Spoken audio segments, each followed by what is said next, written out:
Assalamualaikum warahmatullahi wabarakatuh. Perkenalkan, nama saya Dina Zazarina. Di sini saya dari kelas 18A Pendidikan Sejarah Universitas Riau 2018. Di sini saya akan menjelaskan beberapa poin mengenai persoalan tentang inovasi pendidikan. Selamat menonton. Baik, di sini saya akan menjawab pertanyaan pertama. Menurut saya yang paling berkaitan dengan pentingnya dinamisasi pendidikan di Indonesia dalam upaya memenuhi kebutuhan dan tuntutan perkembangan zaman adalah inovasi atau innovation. Pengertiannya itu ialah suatu ide, barang, kejadian, metode yang dirasakan atau diamati sebagai suatu hal yang baru bagi seorang suatu kelompok di dalam masyarakat, baik itu berupa hasil invention maupun discovery. Inovasi juga diadakan untuk mencapai tujuan tertentu atau untuk memecahkan suatu masalah tertentu. Dan pada waktu membicarakan inovasi sering juga mengajukan pertanyaan tentang modernisasi, karena antara keduanya tampak persamaan, yaitu keduanya merupakan perubahan sosial.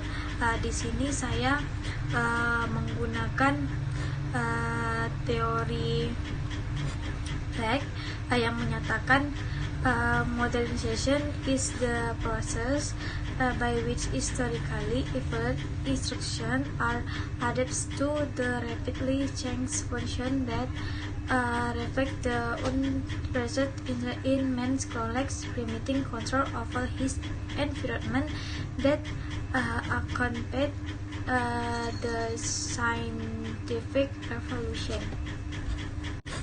Baik, di sini saya akan menjawab poin kedua atau pertanyaan yang kedua, yaitu uraikan dan deskripsikan salah satu model proses inovasi pendidikan yang Anda kembangkan sendiri sebagai implementasi beberapa teori model proses inovasi pendidikan menurut para ahli, dan jelaskan pula alasan Anda menggunakan model tersebut. Di sini saya menggunakan model proses inovasi pendidikan yang saya implementasi sendiri, yaitu model inovasi kuis, model pembelajaran dengan memberikan kuis kepada siswa baik berkelompok maupun individu.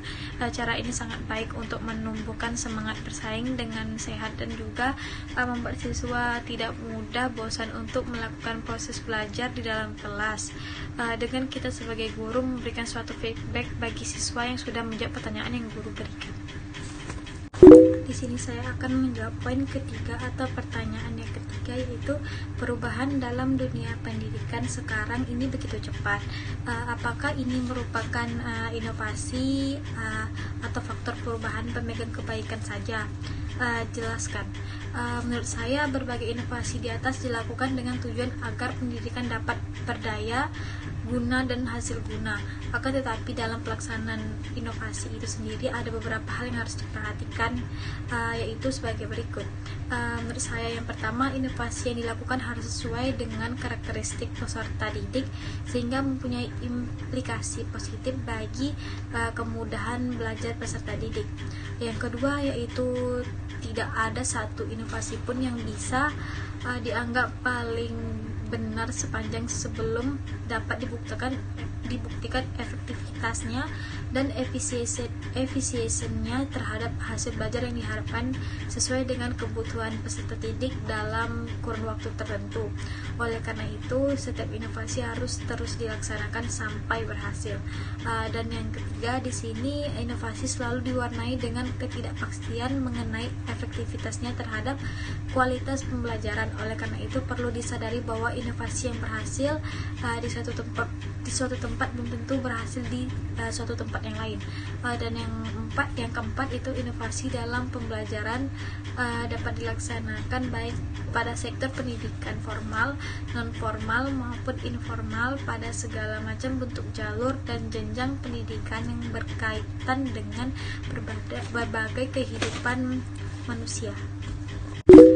Di sini saya akan menjawab poin atau pertanyaan nomor 4. Kalau inovasi senantiasa diidentikan dengan hal baru dan yang lebih baik, maka apakah setiap perubahan baru di bidang pendidikan membawa perbaikan atau ilmiah atau malah sebaliknya, karena kita melihat output pendidikan kita sekarang 20-an tahun yang lalu. Jelaskan argumen saudara. Menurut saya di sini sistem pendidikan Indonesia saat ini mengalami suatu perubahan yang sangat signifikan. Perubahan tersebut berhubungan dengan kurikulum yang digunakan dalam dunia pendidikan di Indonesia, yang mana kurikulum 2006 yang sudah lama digunakan berubah menjadi kurikulum 2013. Meskipun tidak semua sekolah menggunakan kurikulum tersebut, Kementerian Pendidikan dan Kebudayaan atau Kemendikbud dalam beberapa kesempatan memaparkan bahwa kurikulum 2013 diutamakan pada sekolah-sekolah yang memiliki akreditasi A atau sekolah bertaraf internasional. Terjangkaunya distribusi buku juga menjadi syarat terhadap sekolah yang melaksanakan kurikulum 2013. Kemendikbud juga menjelaskan bahwa kurikulum 2013 ini fokus pada pengembangan sikap, pengetahuan, keterampilan, karakter yang dilandasi pendekatan ilmiah.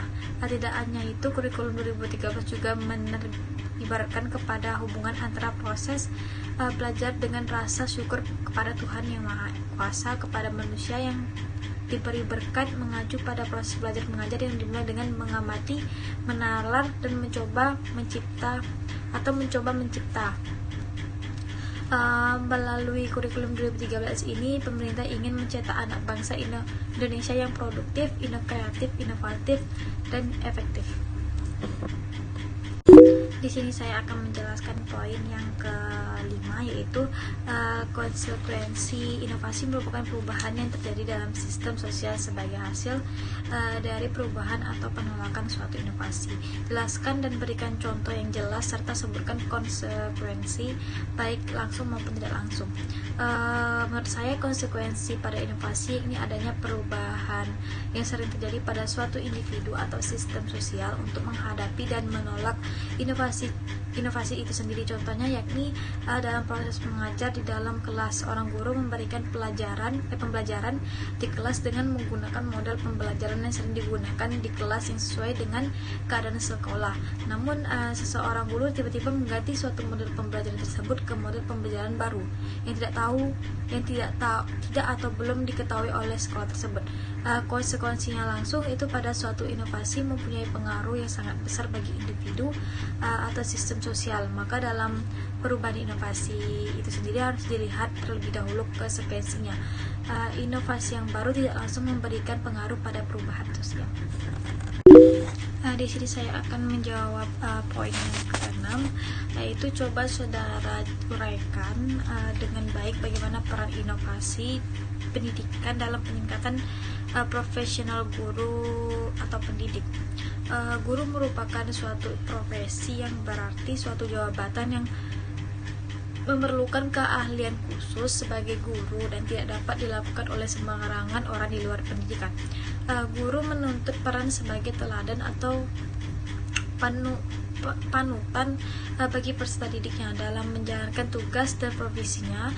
Guru memiliki hak dan kewajiban yang harus dilaksanakan dan diperhatikan. Profesionalisme merupakan suatu sikap dari seorang profesional. Artinya termasuk yang menjelaskan bahwa setiap pekerjaan hendaknya dikerjakan oleh orang yang mempunyai keahlian dalam bidang atau profesi tersebut. Dan kompetensi profesional guru adalah kemampuan atau kewenangan guru dalam menjalankan profesi keguruannya. Artinya guru yang melaksanakan profesinya dapat disebut sebagai guru yang kompeten dan profesional. Baik, di sini saya akan menjelaskan poin terakhir atau yang ke-7. Sebagai calon seorang guru, Anda berkewajiban menyusun RPP secara lengkap dan sistematis agar dapat mewujudkan pembelajaran yang inovatif sesuai standar proses dan kurikulum 2013. Di sini soalnya itu coba saudara uraikan secara baik penanda pembelajaran inovatif yang efektif dan efisien. Menurut saya itu yang pertama, meningkatkan keterlibatan peserta didik. Keterlibatan mahasiswa di dalam kelas menjadi suatu masalah terbesar dalam dunia pendidikan. Ruang kelas biasa dirasa cukup sulit untuk membuat siswa tetap fokus dengan materi yang diberikan. Hal ini dikarenakan pengajar tidak perlu pengajar itu tidak mengetahui apa yang sebenarnya membuat siswa tetap tertarik dengan kelas. Ketika mahasiswa terdistraksi, ia pun tidak bisa mengulang kembali materi yang terlewat. Dengan adanya inovasi berupa webinar, siswa dapat belajar dari manapun asal terkoneksi dengan internet. Ada yang kedua yaitu pembelajaran berbasis permainan.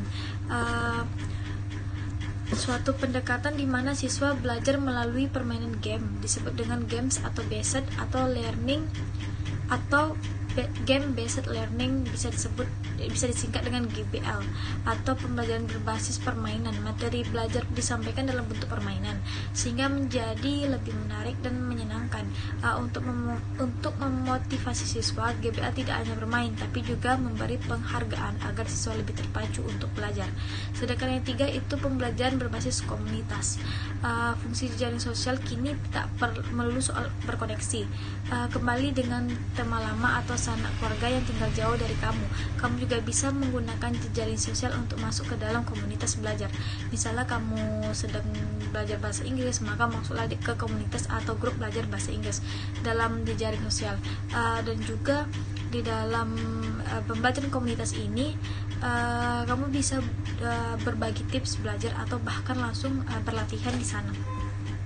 Baik, terima kasih. Sekian penjelasan dari pendapat saya. Jika ada kesalahan mohon dimaafkan. Wabillahi taufik wal hidayah. Wassalamualaikum warahmatullahi wabarakatuh. Saya Dina Zundarina undur diri.